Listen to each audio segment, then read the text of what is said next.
যখনই ছোট মাছ খেতে মন চায় তখন যে মাছটা মাথায় আসে আসলে সে মাছটা হচ্ছে মলা মাছ। মলা মাছটা যেমন উপকারী তেমনি খেতেও কিন্তু অনেক স্বাদ।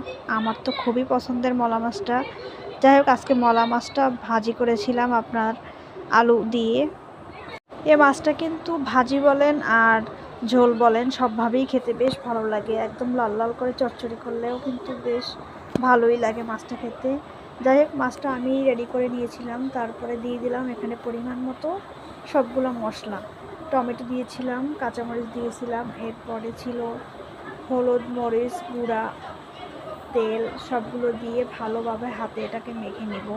হাতে মেখে রান্না করলে কিন্তু এই মাছটার স্বাদ বেশি বেড়ে যায়।